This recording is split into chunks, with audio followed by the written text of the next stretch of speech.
बेरोजगारी भत्ता नहीं दिए तो कम से कम भैया योजना ही दे दीजिए 2500 रुपए। बिल्कुल, इसमें क्या बुराई है बताइए। आज भैया लोग भी तो घर चलाते हैं, वे भी तो कहीं ना कहीं मानसिक यातनाओं को झेल रहे हैं। बरसों बरसों तक कॉलेज में अध्ययन करते हैं, कोचिंग संस्थानों में अध्ययन करते हैं और फाइनली उनको जब सुविधा नहीं मिल पाती है, नौकरियां नहीं मिल पाती हैं, तो उनके पास भी एक हताशा भरा जीवन होता है। ऐसी परिस्थितियों में भैया योजना सम्मान भी मिलना चाहिए। कितना मिलना चाहिए वो राशि?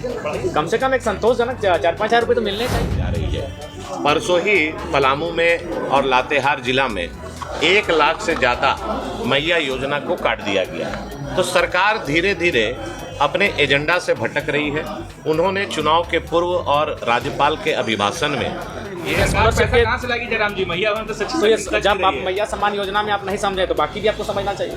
देखिए, मैंने पहले भी कहा, आज भी कह रहा हूँ कि ये जो बजट निसंदेह जो सरकार का एक योजना था मैया सम्मान, उसकी भरपाई हो जाएगी, क्योंकि लगभग बजट का 9 से 9.5% उसी में भुगतान किया जाएगा। और इस बार कृषि के लिए भी अच्छा बजट आया है। लेकिन ओवरऑल अगर नौकरियों की बात करें, नियुक्तियों की बात करें, तो स्थापना मद को आप देखें, उसमें विशेष बढ़ोतरी नहीं हुई है। इसका मतलब सरकार के इरादे स्पष्ट हैं कि इस बार जो ये वर्ष नियुक्तियों का वर्ष नहीं होगा। अगर नियुक्तियों का वर्ष होगा तो कम से कम उन्हें अपने स्थापना मद की जो राशि है उनमें बढ़ोतरी करने की आवश्यकता थी। लेकिन जिस तरह से मैया सम्मान योजना में जितनी रकम चाहिए थी 56 लाख से अधिक लाभ, तो उससे बहुत कम है, करीब 10 लाख कट जाएगा ना। देखिए, अभी धीरे धीरे जैसे समय बढ़ेगा तो बहुत सारे तर्क देकर उनका कटौती किया जाएगा। उनके बहुत सारे ऐसे सरकार प्रावधान खोजेगी जिसमें कि जो लाभुक हैं, जिनकी संख्या शायद 50 लाख के आसपास है, उसे निश्चय ही कटौती किया जाएगा। जयराम जी, निशिकांत भी बोल रहे हैं कि झारखंड को इस्लामिक राज्य बनाया जा रहा है। देखिए, सबसे पहली बात, निशिकांत दुबे जिस क्षेत्र से आते हैं उस क्षेत्र में हम कभी रहे नहीं है, उतना उस परिस्थिति को जानते नहीं। झारखंड क्या है कि पूरा झारखंड एक नहीं है। भौगोलिक दशा से अगर हम लोग पढ़ें, सांस्कृतिक दृष्टिकोण से पढ़ें, हम संवैधानिक दृष्टिकोण से एक है। लेकिन अगर भूगोल की बात करें, संस्कृति की बात करें, थोड़ी थोड़ी भिन्नता मिल जाती है। कहीं एसपीटी कानून है, कहीं सीएनटी है, तो कहीं विल्किंसन कानून है। तो पलामू का क्षेत्र फिर एक विशेष रखता है, तो छोटानागपुर थोड़ा विशेष है, कोल्हान थोड़ा विशेष है, संथाल थोड़ा विशेष है।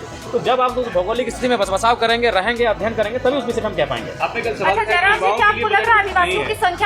कि युवाओं पर ध्यान नहीं दिया जा रहा है। हमें लगता है कि सरकार युवाओं को लेकर गंभीर नहीं है और मुझे लगता है ये बहुत ही खेदजनक है। धन्यवाद। थोड़ा सा टाइम कि आदिवासी मूलवासियों के लिए बजट में कुछ नहीं है। नीचे कर लो भाई।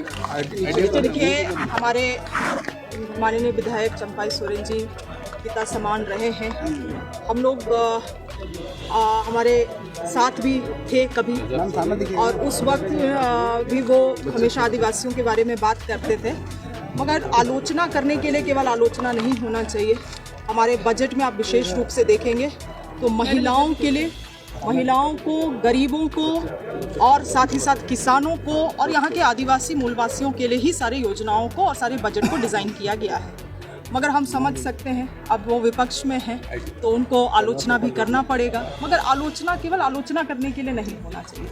मैम, आप मंत्री भी हैं, पलायन यहाँ के लिए बड़ी समस्या है, तो क्या लगता है रोजगार की दिशा में भी ये बजट? देखिए, पलायन बहुत बड़ी समस्या है इस राज्य में, और विशेष रूप से हमारे जो राज्य के लोग हैं जो पारंपरिक खेती से जुड़े हुए हैं, उनको अब प्रोग्रेसिव खेती बाड़ी में हम लोगों को कैसे जोड़ना है, वो हमारे विभाग का सबसे बड़ा चुनौती है। और उसी के लिए हमारे बजट, योजना और रिसर्च, नॉलेज ट्रेनिंग, सारी चीज़ों को उन्हीं मुद्दों को लेते हुए डिजाइन किया जा रहा है। मैम, बजट में कृषि विभाग में क्या स्पेशल है? कुछ खास बात बजट में आप देखेंगे तो स्पेशल हमारे पास इरिगेशन को लेके हैं। पहले हम लोग भूमि संरक्षण से इरिगेशन के रूप में तालाब का जीर्णोद्धार करते थे, डीप बोरिंग देते थे और पर्कुलेशन टैंक वाटर हार्वेस्टिंग के लिए करते थे। अब हम लोगों ने नया बिरसा पक्का चेक डैम भी लाया है योजना। आप जानते हैं कि पूरे झारखंड भर में पेरिनियल रिवर्स बहुत अधिक मात्रा में है। पेरिनियल रिवर्स में छोटे लूज बोल्डर के चेक डैम बना के पानी को कैसे रोकना और उन पानी को खेतों तक पहुंचाने के लिए इस योजना को विशेष रूप से लाया गया है। एंटरप्रेन्योरशिप के लिए वैसे एग्रीप्रेन्योर्स, वैसे प्रोग्रेसिव किसान जो एक तरीके से जीडीपी में वैल्यू ऐड कर रहे हैं, उन लोगों को हम लोग कैसे आगे बढ़ा सकते हैं, उनको कैसे आर्थिक सहयोग कर सकते हैं, वो भी हमारे पास स्कीम है। आप देखेंगे कि बहुत सारे अधिकतर दीदियां फेडरेशन से, समितियां से जुड़ के पोल्ट्री में बहुत अच्छा कर रही हैं, पशुपालन में बहुत अच्छा कर रही हैं, उनके लिए भी योजना है। तो निश्चित रूप से, जैसे मैंने पहले भी कहा था, जो चीज़ें हमारे विभाग के लिए पूर्व में अच्छा काम की हैं, उनको हम लोग और भी वृहद स्तर पे करने वाले हैं। कांग्रेस कोटे में बहुत कम राशि देख रहे हैं, सत्ता पक्ष तो कह रहा है कि बहुत ऐतिहासिक बजट है, बहुत बड़ा बजट है। इतना बड़ा बजट आया नहीं था अब तक झारखंड का।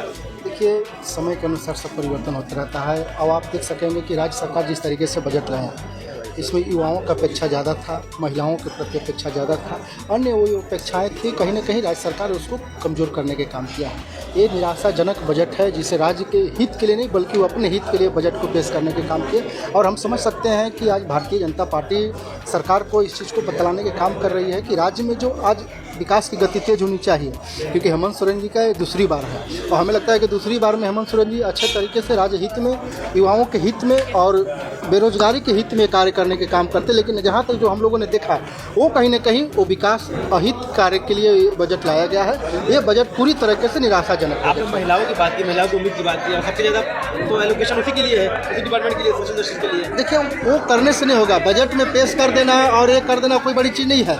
आप देखे होंगे कि आज युवा बेरोजगार है, युवाओं के लिए कुछ सोचा नहीं गया और युवाओं के लिए अगर सोचा जाता तो हम कहते कि हाँ ये राज्य हित में और विकास हित में बजट लाई गई है। ये पूरी तरीके से निराशाजनक बजट है, राज्य हित के लिए बजट नहीं है। इरफान अंसारी जी माननीय मंत्री हैं और बहुत ही इस सदन में हल्की बात करते हैं और बाहर में भी उनको हमेशा सुर्खियों में रहने की आदत है। अगर माननीय निशिकांत दुबे जी ने ये बात को रखी है तो इसको गंभीरता से लेना चाहिए। इसमें हमेशा हिंदू मुस्लिम करने की क्या आवश्यकता है? हाउस में भी क्या, हाउस में इसको उठाएंगे क्या इस मामले को लेकर? जहाँ भी जरूरत पड़ेगा, जहाँ भी अन्याय होगा उसके खिलाफ जरूर बात को बुलंदी से रखेंगे। 3D बजट कैसा लगा? ये बजट जो देखने को मिला ये अपने आप में कोई नयापन नहीं है। आप देखिए कि 55 लाख महिलाओं को अगर 2500 रुपया प्रति माह देना है तो लगभग 16,000 करोड़ से ऊपर का बजट आता है। तो 13,000 करोड़ का प्रावधान दिया गया। इसका मतलब कि फेज वाइज ये सरकार मैया योजना का आकार को कम करने जा रही है। परसों ही पलामू में और लातेहार जिला में 1 लाख से ज़्यादा मैया योजना को काट दिया गया। तो सरकार धीरे कम करने जा रही है। परसों ही पलामू में और लातेहार जिला में 1 लाख से ज़्यादा मैया योजना को काट दिया गया। तो सरकार धीरे धीरे अपने एजेंडा से भटक रही है। उन्होंने चुनाव के पूर्व और राज्यपाल के अभिभाषण में ये बात कहा था कि झारखंड में सभी महिलाओं को, उन्होंने कोई टर्म्स एंड कंडीशन नहीं दिया था, सभी महिलाओं को 2500 रुपया हर माह देगी।